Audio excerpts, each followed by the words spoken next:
Ok, entonces les quiero como recordar en qué vamos.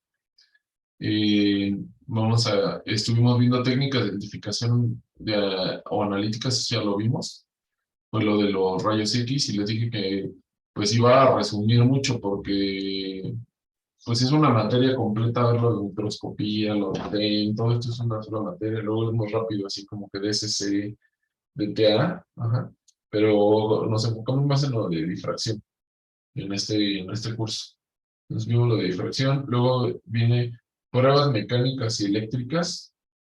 Ya no, sí, según yo vimos lo de la prueba de prueba de conductividad de 4 puntas y vimos un modelo de conductividad para semiconductores y para conductores. Pruebas magnéticas de superficie y otras de superficie las vamos a reducir porque en termodinámica seguramente verán más de superficie. Luego, mecánicas, hay algunas pruebas mecánicas, por ejemplo, para determinar la dureza, compresibilidad, ajá, módulo de Young, etc., que no voy a ahondar mucho porque pues, ya no tiene que ver con todo lo demás del temario electrónico y demás. Pero también hay pruebas de ese estilo, por ejemplo, para cementos, para construcción, todo ese tipo, para varillas, para ver cuánto resiste. Ajá. Entonces hay muchos tipos de pruebas mecánicas. Métodos químicos, fórmulas estructurales y su interpretación.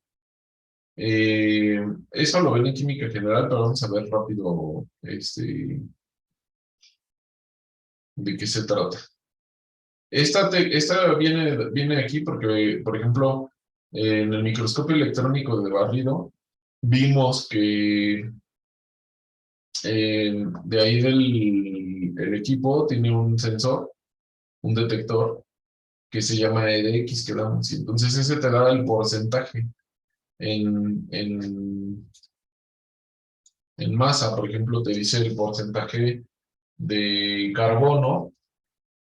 Bueno, vamos a hacer otro, por ejemplo, si el porcentaje vamos a hacer uno fácil, de sodio es 50% y el porcentaje de cloro, no sería, de fórmula química, perdón, de moles, es 50%, la fórmula química, pues ya sabemos que es NaCl, ¿verdad? Esta sería 50%, digamos, molar.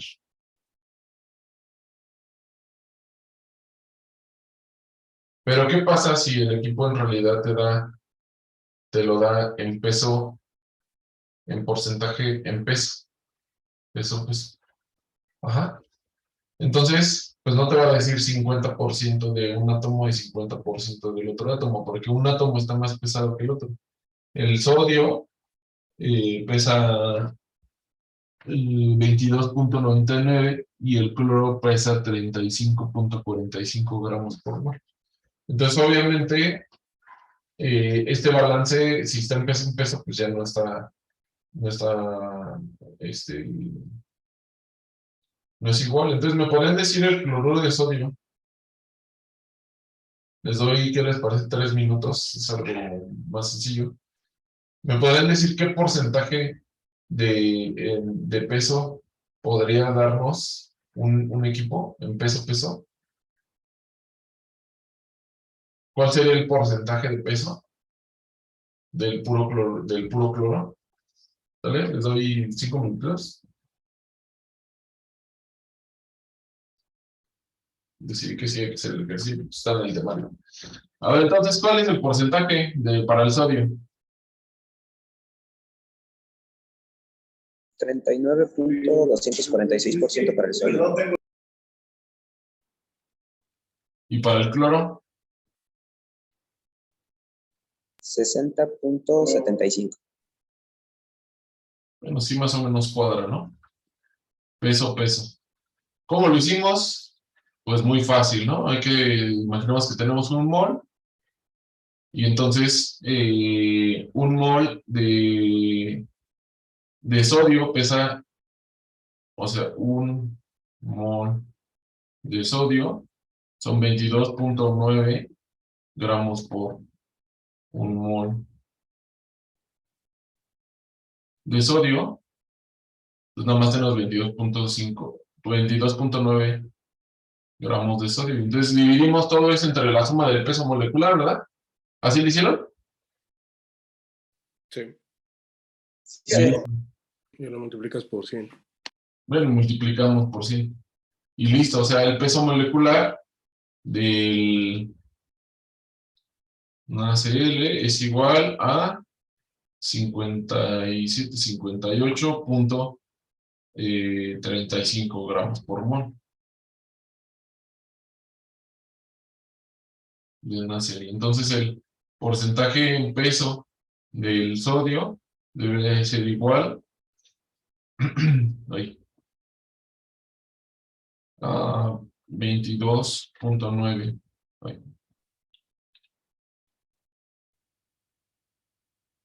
gramos de sodio entre 58.35. Y eso nos debe de dar 39.2. Sí da, ¿no? Es todo. Está muy fácil.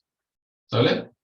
Entonces, por eso lo estaba dejando de ahí, pero igual sí hay que revisar. Entonces, en los equipos ustedes obtienen este porcentaje y pues ya con eso ustedes tienen que obtener la, eh, la fórmula química. Nada más hay que revisar si es porcentaje en peso o si es porcentaje molecular. Por ejemplo, si dice porcentaje molar, perdón. Si es porcentaje molar y dice 50-50, pues ya la fórmula es fluoresceína. Si dice porcentaje en peso, pues hay que incluir el peso molecular. Bueno, vamos a revisar que no haya ningún bache, que no haya ningún agujero. Aquí ya lo vimos, técnicas de identificación, análisis. Esto lo vamos a ver creo que en la siguiente clase. Simetría, ya hicimos examen, ya lo terminamos. Nos falta equilibrio de las fases, propiedades térmicas, mecánicas, electromagnéticas, ópticas, químicas, aplicación de los sólidos estructurales, semiconductores, superconductores, magnéticos, cerámicas duras.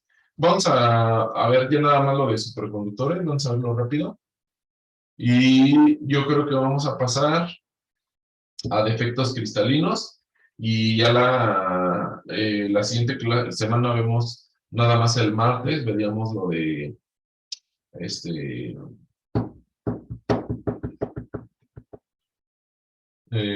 defectos, digamos, perdón, fases, y pues ya terminamos. El examen quedamos que es de examen largo nada más. No va a haber examen, digamos, de sesión. Entonces vamos a ver lo de superconductividad.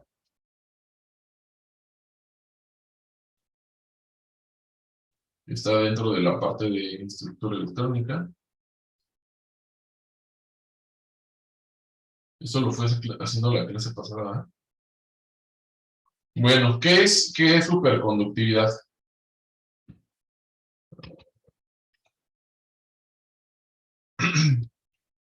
Resulta que por allá de los 1900, de hecho, exactamente 1900, ya se tenía lo de conductividad, ¿no? Que de hecho vimos por aquí, cuando vimos eso de las mediciones. Entonces, por ejemplo, si medían cobre, pues bajaba la conductividad con respecto a la temperatura de forma lineal. Entonces decían, ¿qué va a pasar?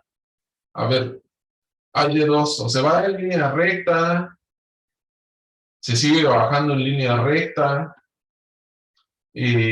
o en cierto momento desaparece, o no sabían qué iba a pasar. Entonces, pues esta era una cosa que tenían ahí los científicos, una discusión. De las exposiciones. Sí, las vamos a hacer el jueves, ¿va? Que sería el último día de clase. Y ya, yo creo que les doy calificaciones, por correo. ¿Va? Desde el jueves hacemos las exposiciones. ¿Cómo que no tenemos clase, Diosito Santo? ¿Por qué? Ah, bueno, el miércoles, perdón. Ya ando aquí con ya los días desfasados. El miércoles. Bueno, entonces, el lunes terminamos lo del temario, el jueves hacemos lo de las exposiciones. Es nada más, son 5 minutos cada quien. Si terminamos es por equipos, la exposición. Entonces sí terminamos, ¿va? Pónganse de acuerdo con su equipo. El trabajo es individual. Ahí ya está ese día para entregarlo. Ya están ahí los requisitos.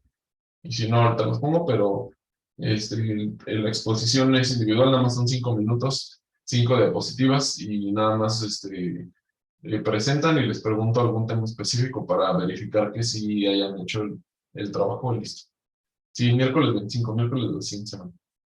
Sí, la exposición es por equipo. El trabajo no, el trabajo escrito es individual. ¿Va?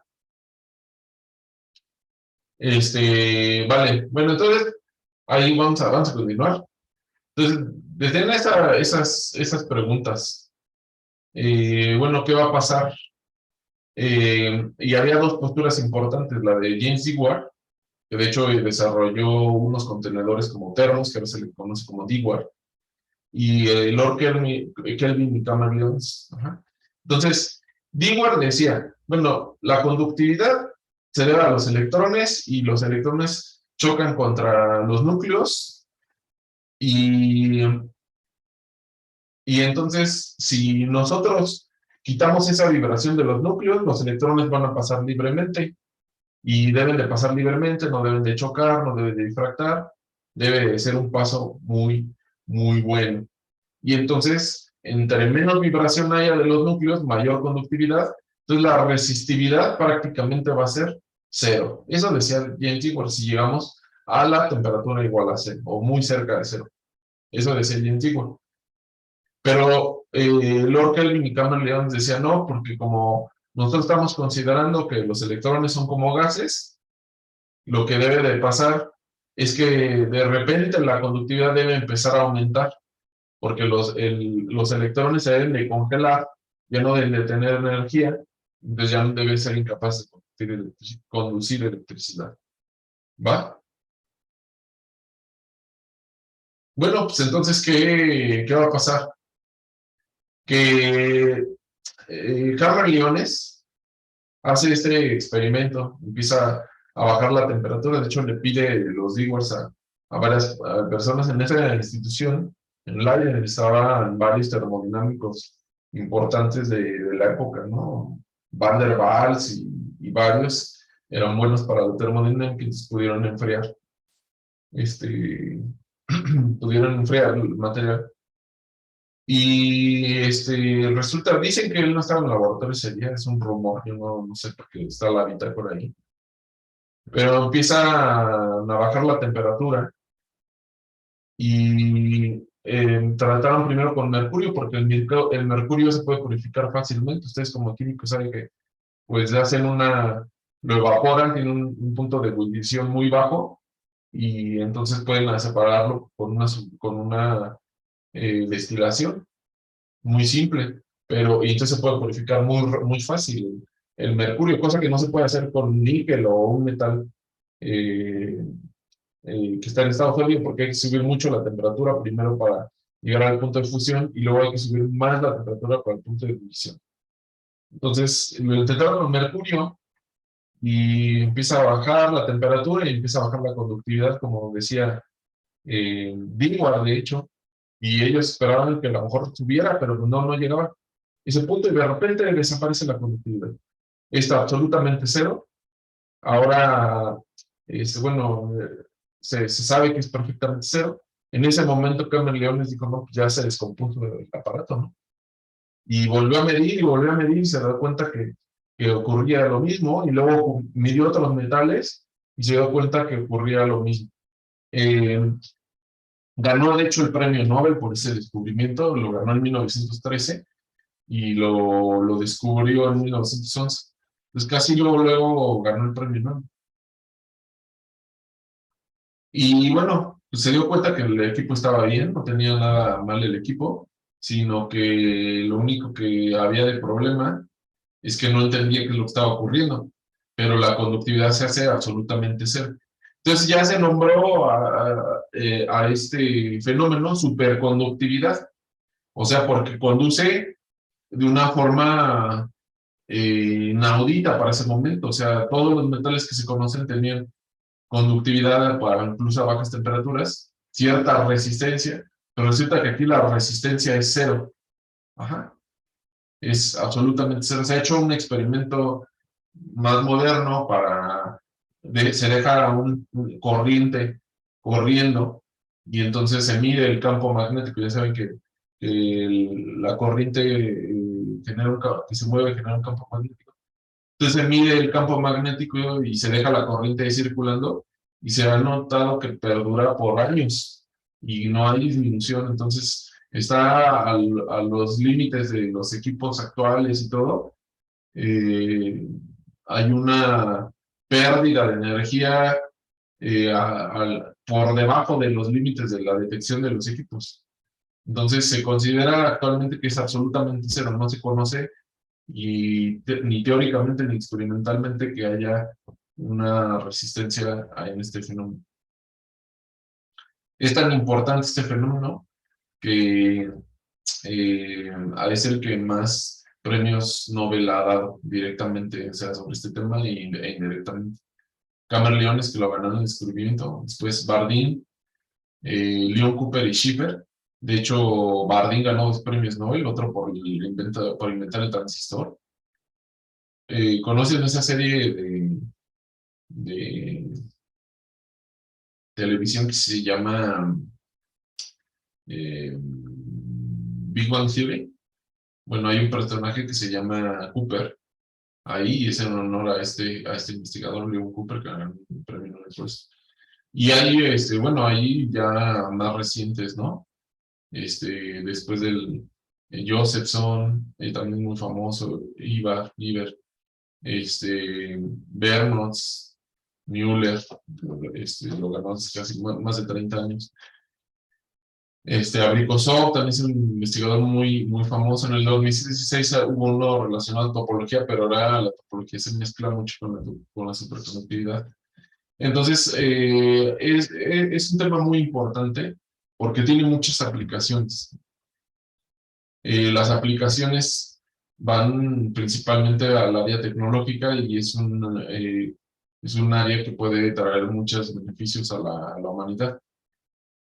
Por ejemplo, hay un tren superconductor que vuela o que levita, es la palabra correcta, sobre vías magnéticas. Ese tren corre de Nagoya a Tokio y tiene mucha tecnología, obviamente va súper rápido porque evita la fricción.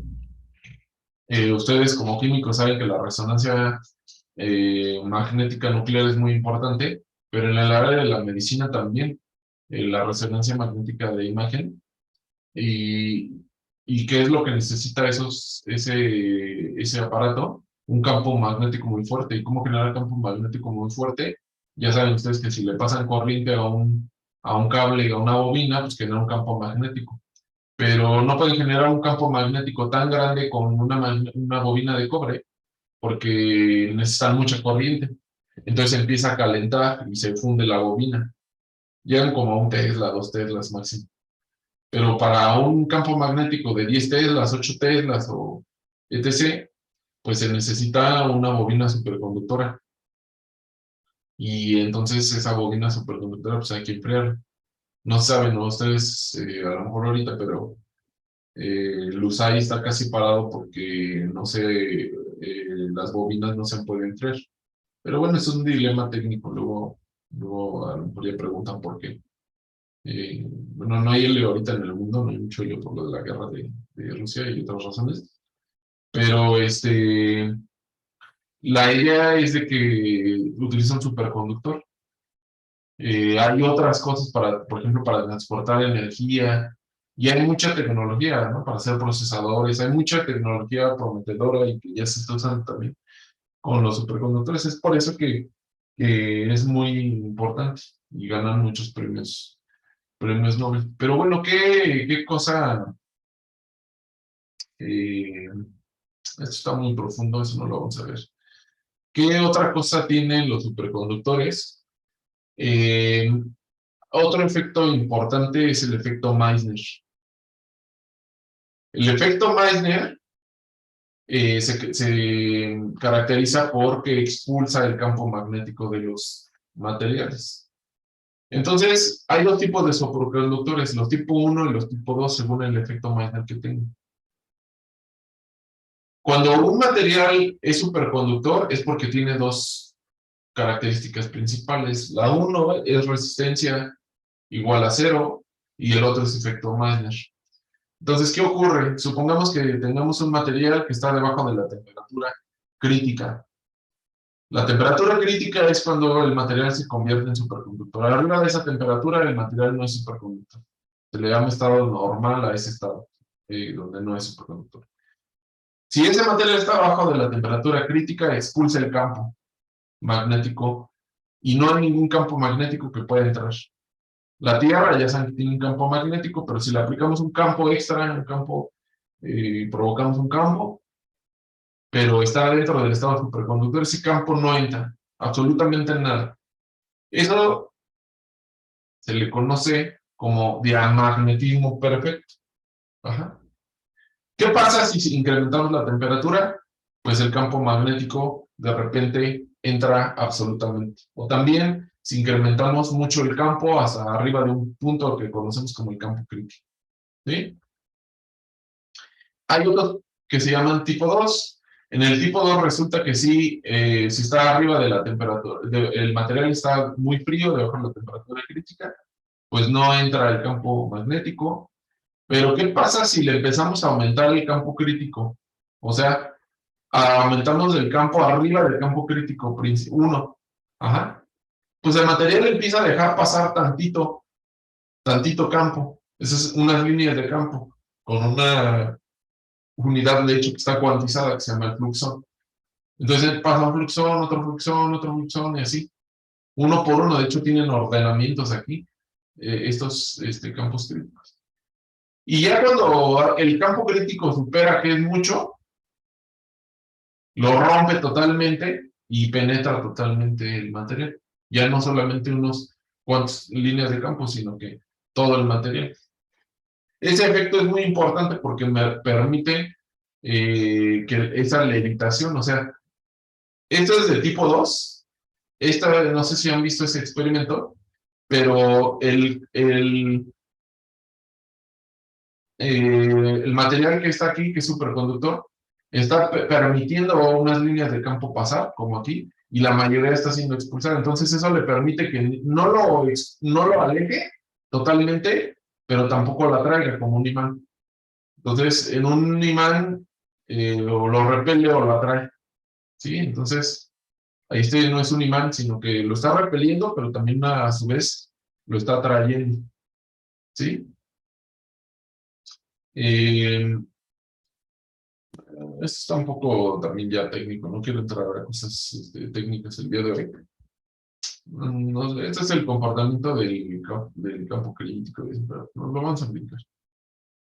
Y la superconductividad, pues hay muchos materiales que se conocen que son superconductores, casi todos los metales de la tabla periódica cuando bajan la temperatura se vuelven superconductor. Estas son las temperaturas críticas que se conocen hasta el 2010.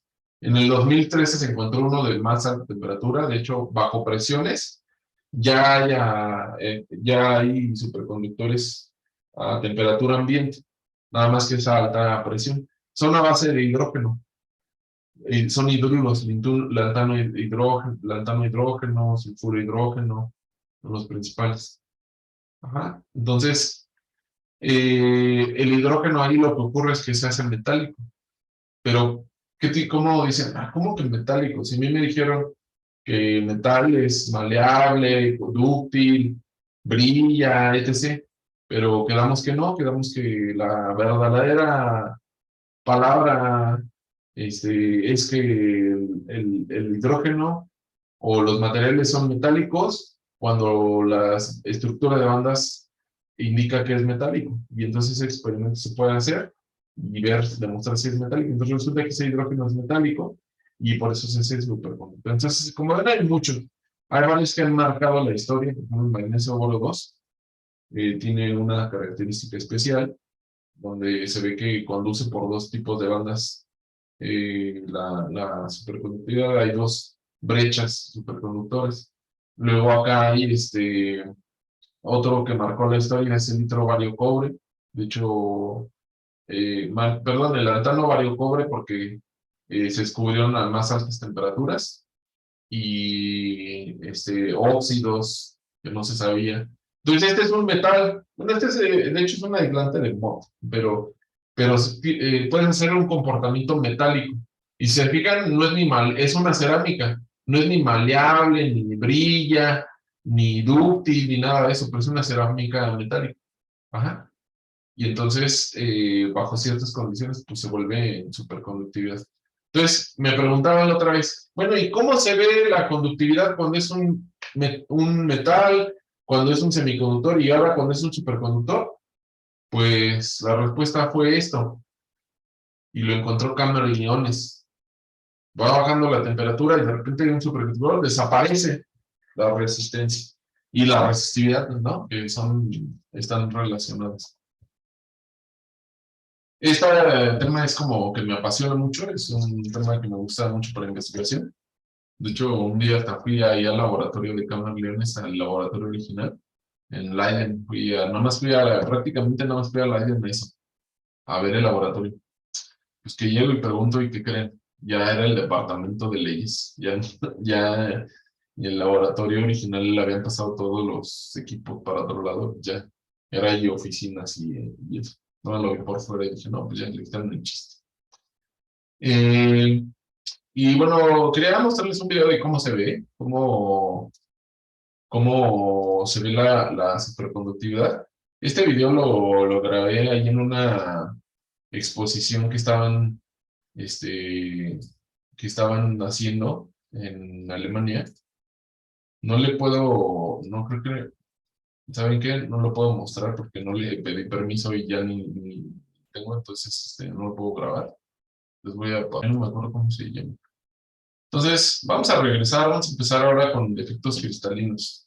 Hasta el momento habíamos considerado que el mundo es de color rosa, todo perfecto, y los materiales cristalinos habíamos estado considerando que pues, son todos así sin detalles, sin ninguna cosa que cambie su configuración ni nada, ¿no? Todo ordenadito periódicamente.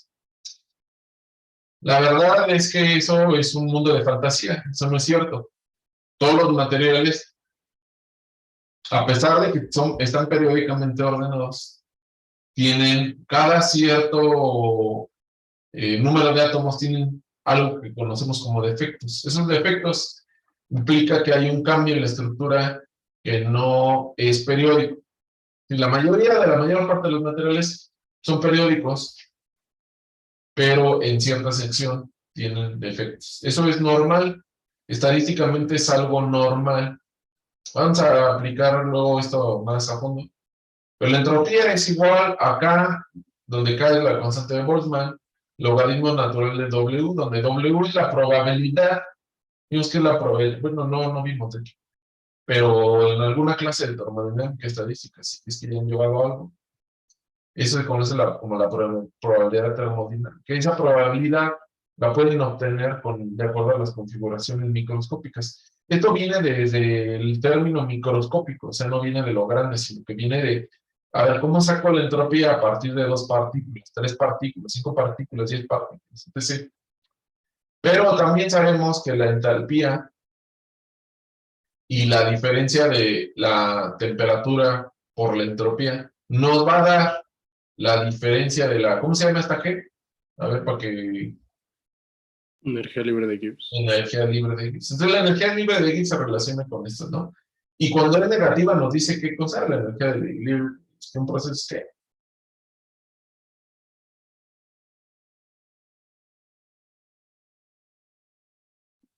espontáneo. Muy bien. Un proceso espontáneo si delta G negativo. Entonces vamos a ver. Dice que si juntamos estas dos, la entalpía va en esta dirección y la menos T por la entropía, o sea, sabemos que la entropía generalmente crece, pero aquí tiene un menos, ¿verdad? Entonces aquí lo hace bajar. Entonces si juntamos eso, quiere decir, aquí en X está la concentración de efectos y aquí está la energía. Si juntamos la entalpía y la entropía, entonces quiere decir que van a llegar a una zona de equilibrio, que es esta línea azul. Entonces van a llegar a un mínimo. Eso quiere decir que hay un punto donde la concentración de defectos es altamente estable y después empieza a aumentar. Si hay 0 defectos, eso es inestable. Pocos defectos, estable, y ya muchos defectos otra vez se vuelven inestable. Entonces, hay una concentración de defectos que es estable, incluso, digamos, saludable. O sea, hace la red más estable con esa concentración de defectos. ¿Sale? Hay varios tipos de defectos y los vamos a clasificar según sus características. Por ejemplo, hay 3 tipos de clasificaciones importantes. Por ejemplo, de locación, de concentración o de extensión. Y aquí pues pueden mezclarse, ¿no? Entonces, por ejemplo, vamos a empezar con los de extensión. Los que no se extienden a lo largo del cristal, eso se llama defectos puntuales. Los que se extienden a lo largo del cristal, esos son defectos extendidos. Y de los extendidos hay 2, en línea o en plano. Luego puede ser por concentración, que sea estequiométrico, o un defecto estequiométrico o no estequiométrico. Los estequiométricos son intrínsecos y los no estequiométricos son extrínsecos. ¿Qué quiere decir esto? Que si hay un defecto donde le falta átomos a uno, eso no es un defecto intrínseco, lo podemos provocar. Pero que es estequiométrico y dice que es intrínseco, quiere decir que aunque nosotros tenemos 100%, por ejemplo, el cloro de sodio, tenemos 100 átomos de cloro y 100 átomos de sodio, de todos modos, termodinámicamente dice que la probabilidad de tener un defecto o tener defectos debe de existir. ¿Por qué? Pues porque la entropía y la energía libre de Gibbs, perdón, la entropía, la entalpía y la entropía nos dan una energía libre de Gibbs, un mínimo aquí. Entonces siempre debe de haber defectos en los materiales, es lo más estable. ¿Sí? Pero estequiométrico es intrínseco, o sea, no depende de que si le ponemos o le quitamos átomos, siempre son intrínsecos. Y luego vamos a los de locación. Está el de Frenkel, que es intersticial, y está el de Schottky, que se refiere a vacancias. El de Frenkel ocurre entonces en los intersticios, y el de Schottky ocurre en las posiciones principales, y son principalmente vacancias. Vamos a analizar estos defectos durante esta sesión, para entender qué es Schottky y qué es Frenkel. Ajá. Vamos a ver la notación. La notación que se usa es esta notación que se llama de Kroger-Bing notation. La notación de Kroger-Bing. Entonces, ¿en qué consiste? Vamos a utilizar el símbolo atómico del átomo involucrado, o vamos a utilizar una V mayúscula si el sitio al que nos referimos es una vacante, o sea que hay un hueco. Entonces, ¿qué vamos a poner? Como superscript, vamos a poner la carga neta y vamos a poner un punto si la carga neta es 1 más. Vamos a poner una X si la carga neta es 0 y vamos a poner una comilla si la carga neta es negativa.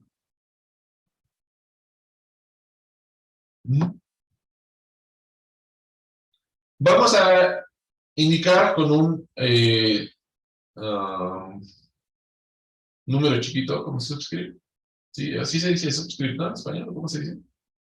El subíndice, un subíndice. Ajá, vamos a escribir con un subíndice la naturaleza del sitio en un cristal ideal. Una I sin un sitio intersticial y una S si queremos hablar de la superficie. Entonces vamos a ver ejemplos. Una V apóstrofe sodio dice un ion vacante de sodio y una carga neta de -1.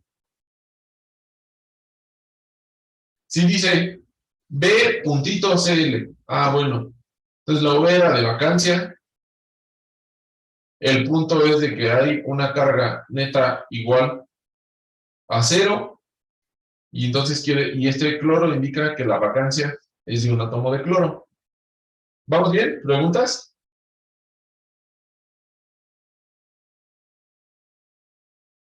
Ahí De el momento, cloro tiene un punto, ¿no? ¿Perdón? ¿Que el cloro tiene un punto o es No, una... no, a lo mejor no se ve mucho, pero es la V aquí, V Ajá. punto, Ok. aquí como superíndice, V punto, y el cloro está así chiquito. ¿Había otra duda? Y el de arriba es una comilla, ¿no? Sí, el de arriba es la comilla. V, comilla, y en subíndice, sodio.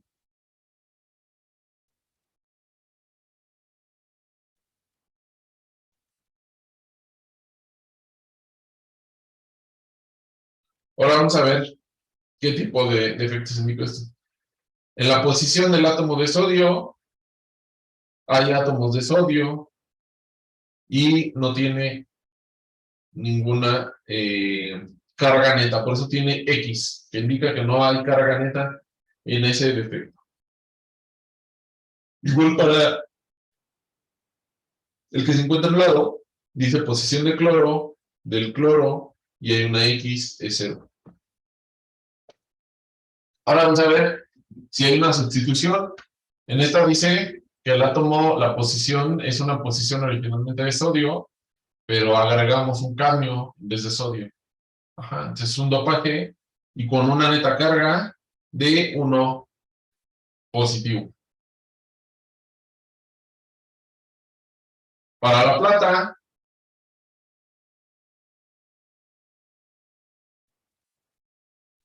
¿quién me dice? ¿Quién me explica que cada puntito de esta anotación, cada sección? ¿Quién me quiere explicar para la plata? Pues podría ser que la plata bueno, va a un sitio intersticial. Correcto, cae la plata en un sitio intersticial con una carga más. Y el último,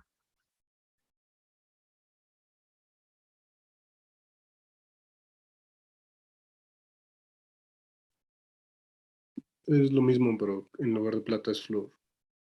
ok, muy bien. Con carga menos. Sí, con carga menos. Ajá, eso indica la postura. ¿Sale? Entonces vamos a leer qué dice aquí. Dice, sodio en su red de sodio más cloro en su red de cloro más, ¿qué es este V? es una vacancia. Ajá. ¿De qué tipo? Tipo sodio y de azufre. Sin carga. Ajá. Luego,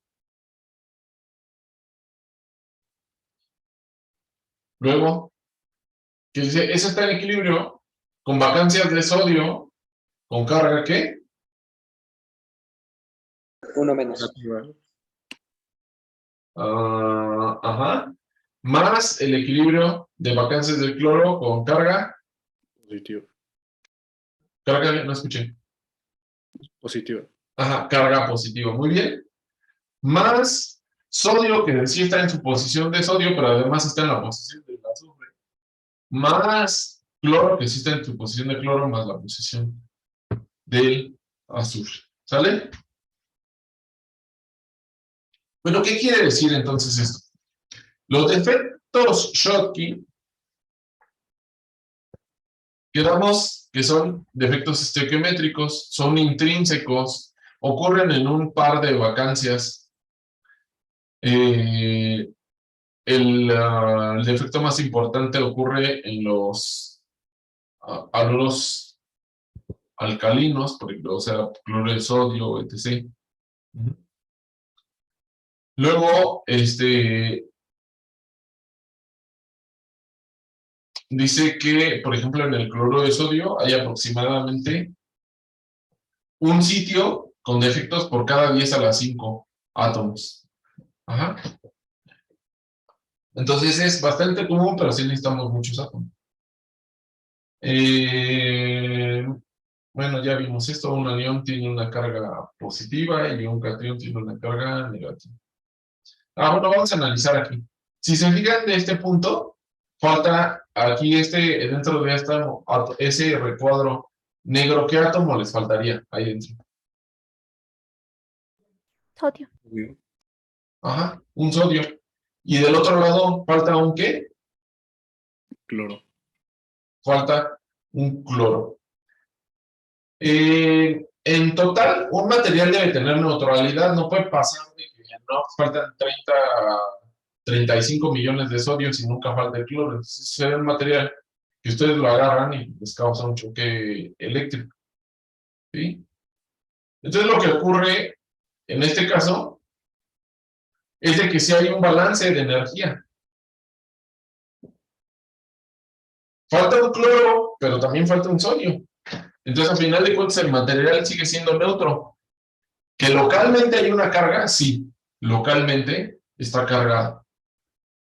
Pero en su totalidad, pues el material sigue siendo neutro. ¿Vale? Vamos a ver ahora, también están los defectos tipo Frenkel. Los de tipo Frenkel son defectos de tipo estequiométrico.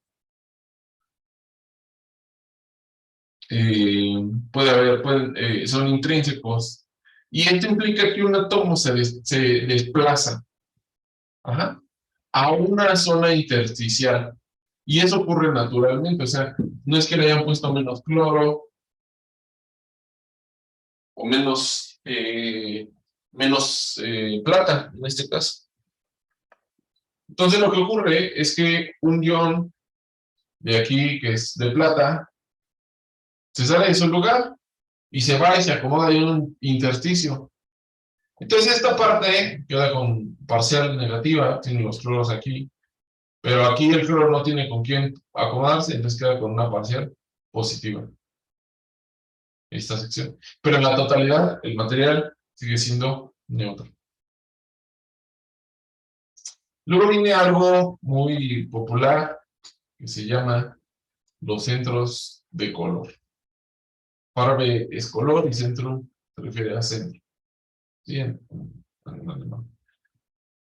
Y este tipo de efectos ocurre cuando tenemos atrapado un electrón. Si se fijan, aquí faltaba un cloro, el cloro se fue con su carga, y a lo mejor llega aquí un electrón y se acomoda. Ese es el original centro de color. Farbe es F, centro. ¿Sí? Eso es como lo que hablo de un tipo de fosforescencia, ¿no? Podría ser que existes, pero no, la más común no tiene este tipo de mecanismo. Pero este tipo de electrones, por ejemplo, sirve para analizar, a lo mejor en mecánica cuántica ya vieron ese experimento del electrón en la caja de potencial. Ya lo vieron, ¿no? Los que ya llevaron cuenta. O partícula en caja de potencial. ¿No lo han visto?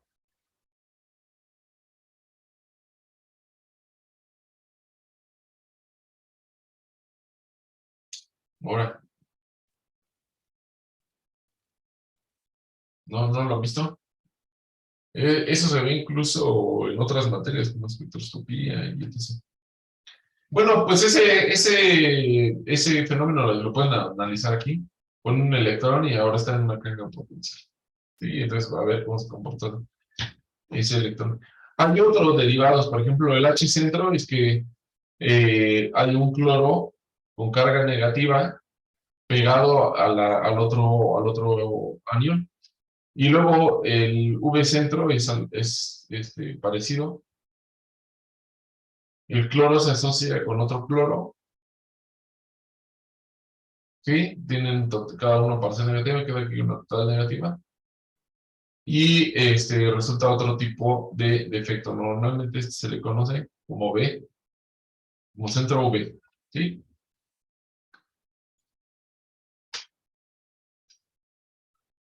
Los defectos no estequiométricos son normalmente defectos extrínsecos. O sea que fueron ocasionados por algo, no depende de la materia. Entonces, imagínense que tenemos sodio principalmente, cloro y un poco de calcio. ¿Qué pasa si reemplazamos un sodio con calcio? El calcio tiene una carga 2 más, va a llegar con una carga 2 más, pero puede provocar que el otro átomo no se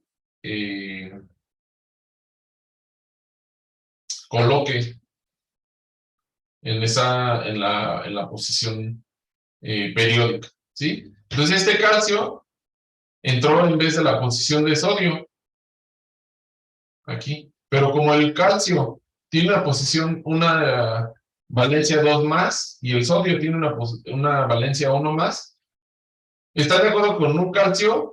Es suficiente para neutralizar el sistema de dos sodios. ¿Están muy de acuerdo en eso? Pero en su generalidad, el material debe mantenerse neutro.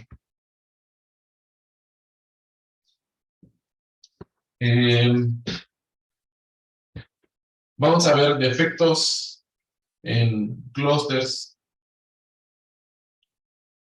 o qué es lo que ocurre cuando hay muchos átomos. Supónganse que este circulito punteado debería de aparecer, o debería de estar ahí un cloro, un sodio, lo que ustedes quieran.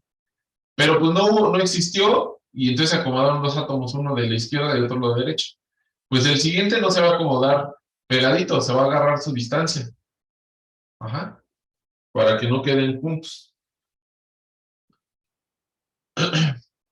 Entonces, ahora sí que las desgracias no vienen solas. Porque este átomo, o uno de estos átomos rojos, es causado por la deficiencia de falta, o como quieran ver, de este átomo punteado. Pero como no está, pues entonces aparece este y este. Pero pues es que estos dos ahora empujan más. Entonces empieza a haber otro defecto acá y otro defecto y así. ¿Sale? Vamos a hacer este ejercicio.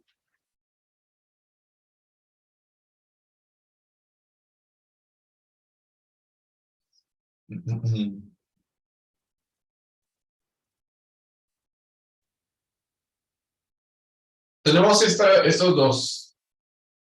Tenemos esta fórmula química, hierro y oxígeno. Resulta que el hierro 2 más es octaédrico y el hierro 3 más es tetraédrico. ¿Sí? Entonces, estos ambientes parece ser que son todos octaédricos, entonces el que va a entrar es el hierro 2 más. Y forman una CCP. ¿Qué significa CCP?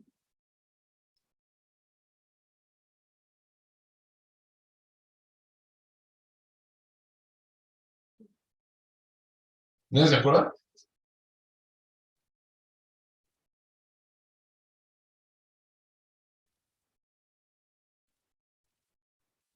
CCP, cúbica. ¿Cúbica qué? Close pack. Cúbica compacta. Ajá, eso, cúbica compacta, muy bien. Cúbica compacta. ¿Vale? Entonces la cúbica compacta es equivalente a la centrada en las caras. Es está centrada en las caras. Si fijan toda la azul, está centrada en las caras. Y dice aquí que vamos a utilizar el hierro aquí en estas posiciones. Pero además hay otro del hierro. Ah, no, perdón. Hay otras posiciones de vacantes que están aquí. Ujú.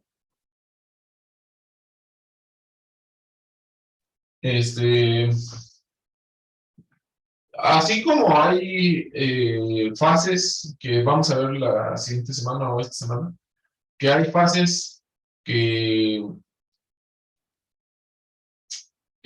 son más estables a cierta temperatura. Por ejemplo, ¿se acuerdan del diamante? Que necesita cierta presión y cierta temperatura. Bueno, pues un ejemplo muy clásico de esto es el latón. El latón se forma de cobre y zinc y tiene una estructura desordenada arriba de cierta temperatura, arriba de esa temperatura de 450 Celsius. La estructura está desordenada, pero abajo de cierta temperatura, el material se empieza a ordenar. Ajá, entonces, beta es una fase ordenada y beta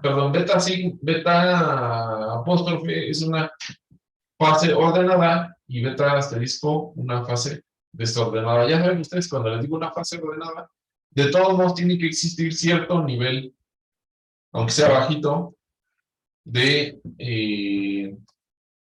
desorden y de átomos que no se encuentran en su lugar, de defectos cristalinos. Una aplicación, por ejemplo, de esto son los diamantes. Pero hay otros diamantes, o otras, más bien las joyas. Hay unas joyas que utilizan otras piedras preciosas. Si ustedes tienen óxido de aluminio, que es el óxido de aluminio, ese se encuentra en todos lados en la Tierra, tiene una estructura como que se llama coruno. ¿Y qué les propongo? Que en vez de que tenga todos los átomos de aluminio, pues ahí de repente le ponemos un cambio de átomos de aluminio por átomos de cromo, que tiene un hexagonal y así. Sí, y entonces resulta que tiene una solubilidad, digamos, se le conoce así solubilidad, aunque no sea en Estados Unidos, donde se disuelve este ion. Si tiene más de 1% a ese de cromo, a ese material se le llama rubí. Fíjense, el rubí es nomás óxido de aluminio con cromo. El óxido de aluminio se encuentra en todos lados. En la Edad Media lo usaban en los centros, en las coronas, el rubí. Encerraban ahí al alquimista para que hiciera rubí. Pero pues es óxido de aluminio con algo de cromo.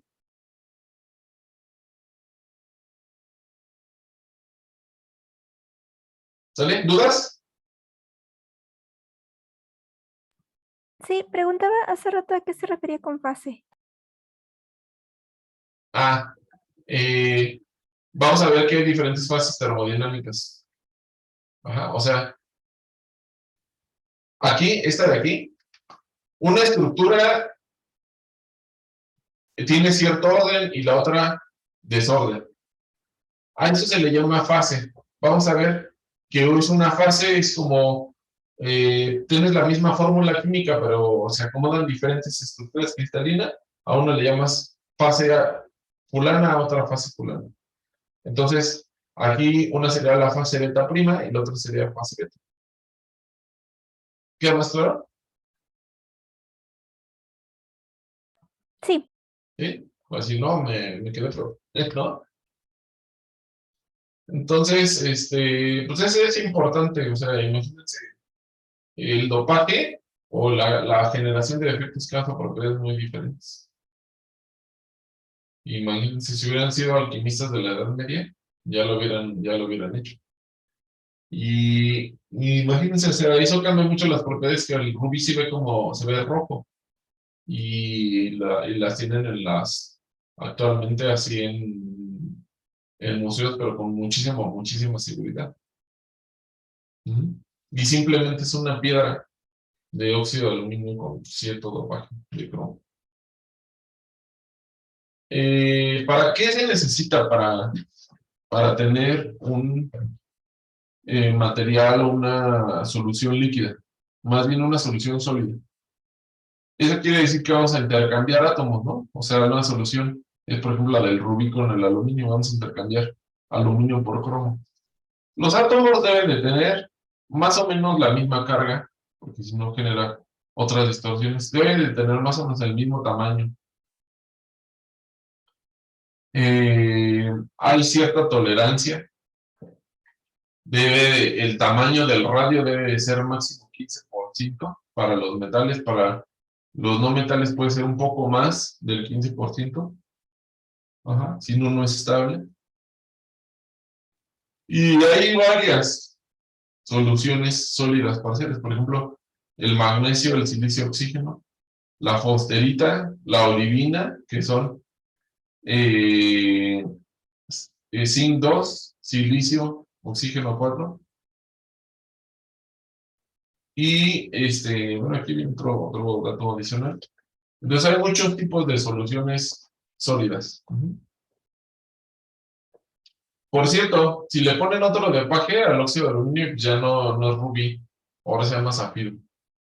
Ajá, si le ponen titanio o algo así, le ponen otros, pues ya resulta que es zafiro. Esto ya lo vimos, lo del campo cristalino. Esto ya lo vimos. Faltan 5 minutos, de hecho, porque les han quedado 5 minutos para cambiarse de salón. Pero vamos a dejarle hasta aquí. Y ya porque quiero tener continuidad con los siguientes temas. Entonces vamos a dejarlo hasta aquí y la siguiente clase continuamos. Pues que tengan buen provecho, preparen su exposición, vayan preparando, ahí están los lineamientos.